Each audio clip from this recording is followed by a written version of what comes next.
Historical shrines, landmarks recognized by NHI-NHCP.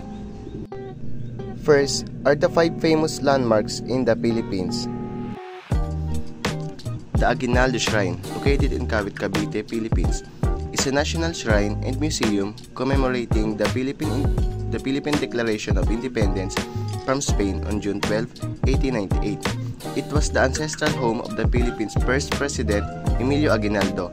The shrine hosts the Philippine flag raising ceremony each Independence Day, and it is a popular educational destination for. Fort Santiago is a historical fortress located in Manila, Philippines, within the walled city of Intramuros. It was built by the Spanish in the late 16th century as a citadel and served as a prison, a military base, and a site of significant historical events. Fort Santiago is a major tourist attraction and a reminder of the Philippines' colonial past. The Andres Bonifacio Monument, commonly known simply as Bonifacio Monument or Monumento, is a memorial monument in Caloocan, Philippines, which was designed by national artist Guillermo Tolentino to commemorate the Philippine revolutionary Andres Bonifacio, the founder and supremo of the Katipunan who fought for independence from colonial rule by. Rizal Park, also known as Luneta Park or simply Luneta, is a historical urban park located in Ermita, Manila. It is considered one of the largest urban parks in the Philippines, covering an area of 58 hectares.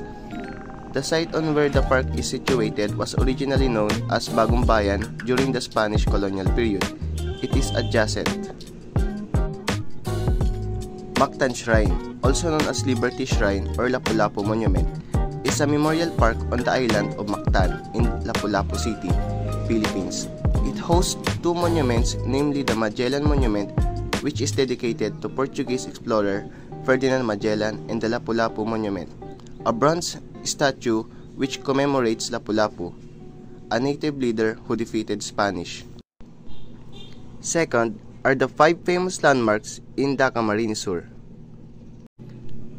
The Peñaprancia Basilica, formerly known as the Minor Basilica and National Shrine of Our Lady of Peñaprancia, is a Roman Catholic church located on the outskirts of Naga City in the Bicol region, Philippines, recognized as one of Asia's largest Marian pilgrimage sites.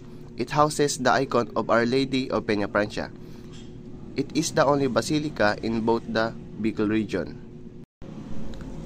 The Porta Maray is a memorial arch in Naga City, built to commemorate 300 years of devotion to Our Lady of Peñaprancia, measuring 18 meters wide, 4 meters deep, and 11 meters high. It features a 10-foot brass statue of Our Lady of Peñaprancia, flanked by 2 angels, commissioned by the Archdiocese of Cáceres, and funded by the Peñaprancia devotees of Metro Manila Foundation, Inc. The arch was designed by architect Gian Paulo P. Priela and directed by engineer Noriel L. Queen's Martires Plaza in Naga City is a historical landmark dedicated to the 15 martyrs of Bicol, Filipino patriots who were executed or died for supporting the Philippine Revolution against Spanish rule. A monument was erected in their honor on November 29, 1926. Located in the city center, the plaza serves as a peaceful public space and a site for annual commemorations. Every January, keeping the memory of the martyrs alive for future generations. The Padre George Barlin Monument in Naga City honors Bishop George Barlin E. Imperial, the first Filipino and Bicolano Roman Catholic bishop, born in 1850 in Baaw, Camarines Sur. He was ordained in 1875 and became bishop in 1906. The monument is located at Plaza George Barlin in front of the Naga Metropolitan Cathedral. Barlin is remembered for his strong defense of the Catholic faith during a critical time in Philippine history. A national monument also stands in his hometown, recognized as the Level 1 National Monument by the National Historical Institute in 1988. The Museo ni Jesse Robredo, located at the Naga Civic Center in Naga City, Camarines Sur, is a museum dedicated to the life and legacy of Jesse M. Robredo, former mayor of Naga City and Secretary of the Interior and Local Government.